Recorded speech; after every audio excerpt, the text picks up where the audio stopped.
Assalamualaikum warahmatullahi wabarakatuh. Pada kesempatan kali ini kita akan belajar sistem operasi. Nah, yang kita pelajari saat ini adalah bagian deadlock.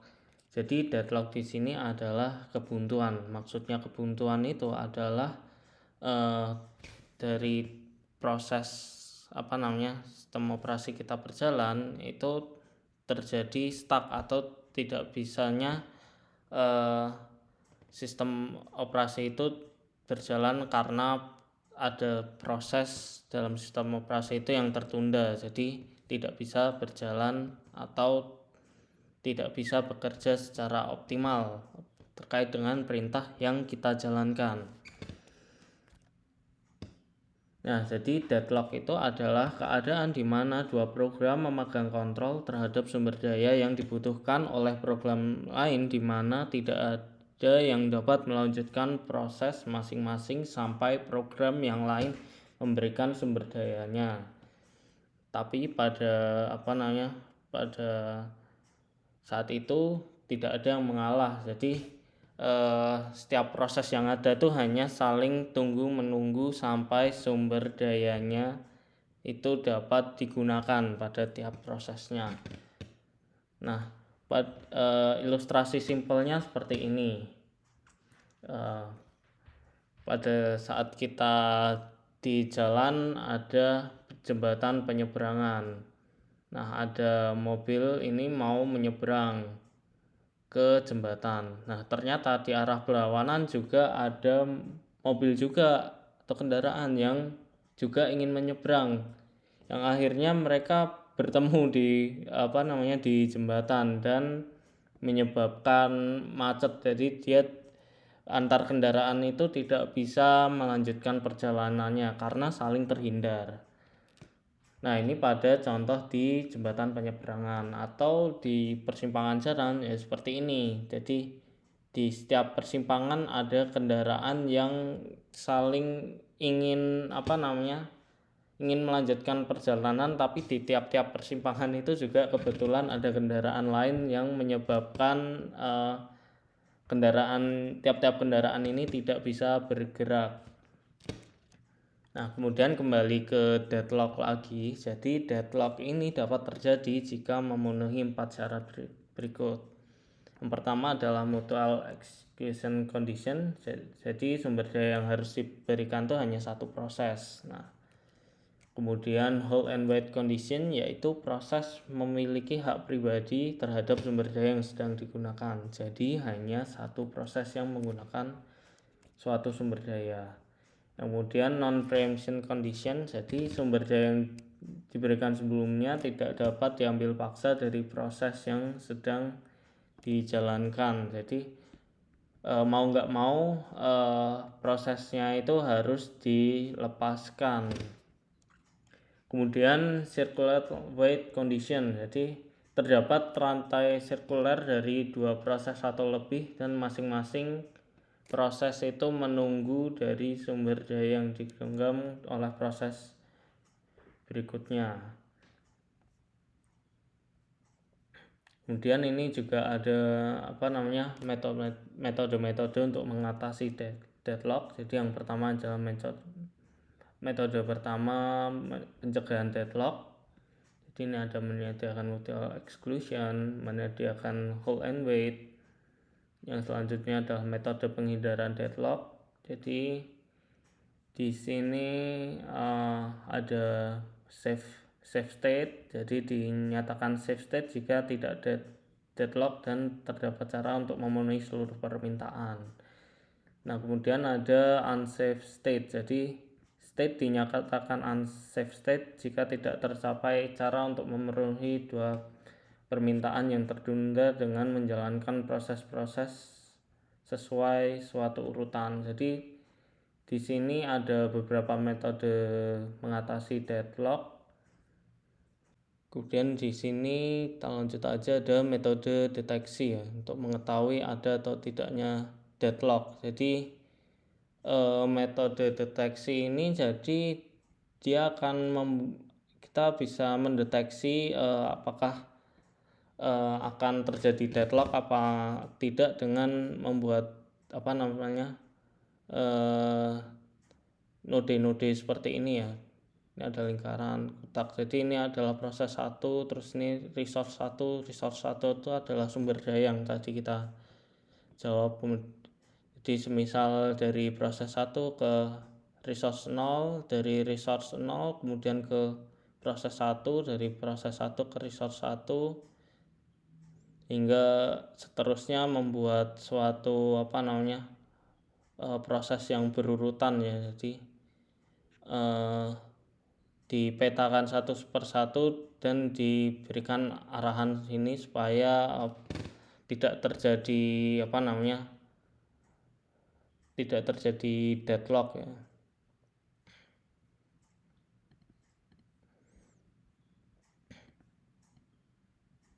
Nah, di sini pada gambar graf dengan deadlock terlihat bahwa ada perputaran yang memungkinkan terjadinya deadlock dan semua sumber daya memiliki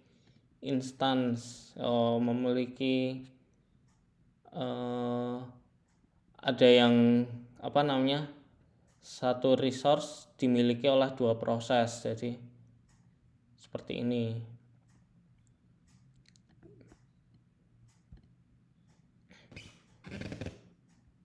Nah, di bagian yang grafik A ini, graf dengan deadlock, jadi ini dipetakan dulu arah perputarannya. Jadi seperti ini contohnya, dari R2 ke P0, dari P0 ke R0, dari R0 ke P1, P1 ke R1, R1 ke R2, ke R1 ke P2, P2 ke R2. Jadi kan ada urutannya seperti ini memutar. Nah, kemudian masih ada yang belum diputeri juga di bagian ini, karena terlihat resource 1 juga mengirim ke proses 1. Jadi ada perputaran lagi ya, di R2 ke P1,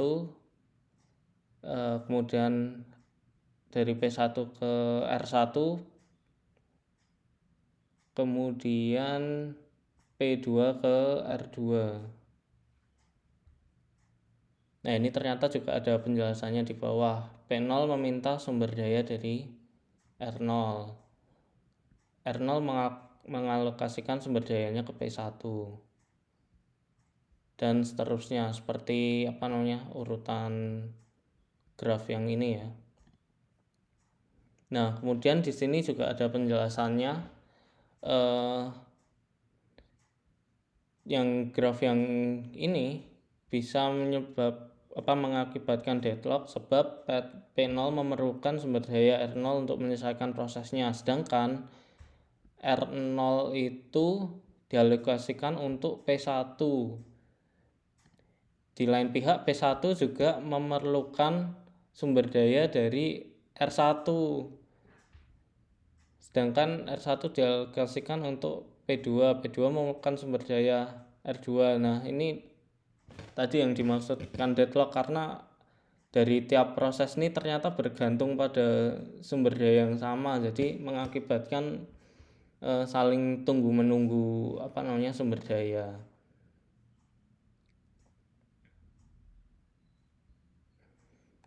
Kemudian selanjutnya mungkin saya akan sedikit mempraktekkan tentang bagaimana deadlock itu bekerja ya, atau skenario di mana deadlock itu akan berjalan. Jadi mungkin saya langsung aja buka di bagian terminal. Oh ya, ini saya langsung pindah ke Linux ya. Nah, kebetulan saya pakai Linux. Buka password dulu. Kemudian di sini saya juga udah nyiapin script untuk deadlock ya. Jadi nanti ini scriptnya itu akan looping terus sampai nggak berhenti dan itu akan mengakibatkan performa dari komputer ini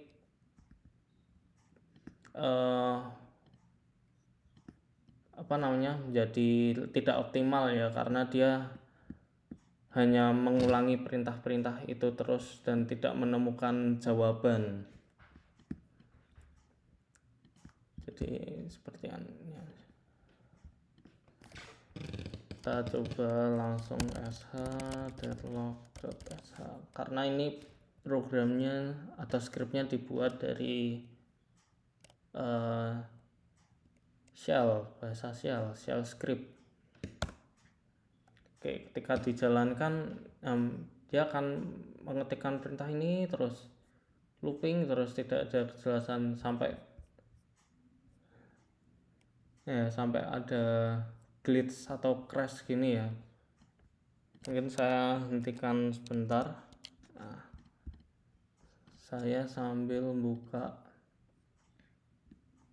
ini Hotop untuk melihat usage performance yang ternyata dari script yang deadlock ini juga bisa kita buktikan kalau performa komputer kita itu menjadi tidak optimal karena ada suatu perintah yang mengacaukan sistem atau membebani sistem. Sebagai contoh seperti ini, teman-teman lihat 1, 2, 3, 4 ini adalah jumlah core processor yang saya punya pada laptop saya. Kemudian di sini kan terlihat bahwa sedang idle, jadi performanya masih tidak tidak menunjukkan grafis yang tinggi ya, persentase yang tinggi. Kemudian saya coba menggunakan perintah ini. Lihat di bagian ini aja, di bagian prosesor ya. Langsung dia grafiknya naik. Ini enggak naik 100% karena di limit ya. Soalnya kalau semisal nyoba dibikin deadlocknya efeknya yang maksimal, ini sampai sistem operasinya crash.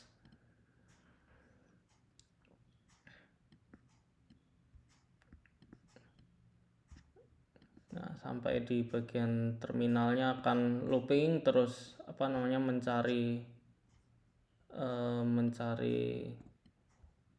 perintah yang diinginkan.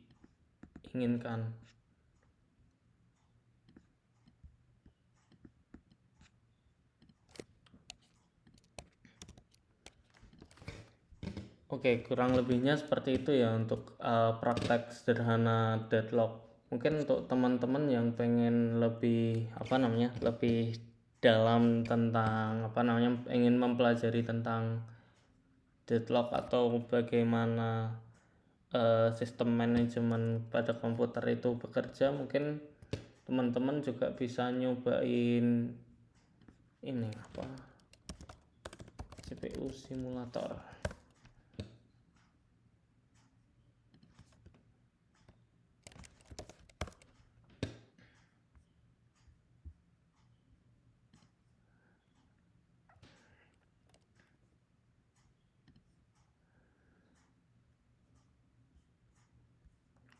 Jadi teman-teman tinggal download CPU simulator, habis itu bisa dicoba-coba aja skenario proses kerja dalam komputer sampai teman-teman bisa sedikit paham gambarannya.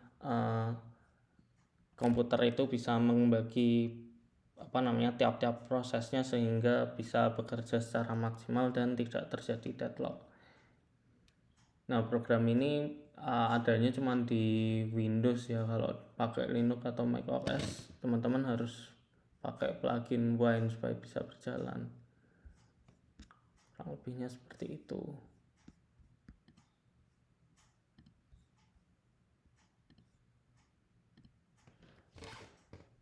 Oke teman-teman, mungkin sekian dari saya. Kalau misalnya teman-teman ada hal-hal yang menarik lagi terkait dengan pembelajaran deadlock, bisa sharing-sharing aja di sini. Oke, terima kasih teman-teman sudah menonton penjelasan saya. Kurang lebih mohon maaf. Assalamualaikum warahmatullahi wabarakatuh.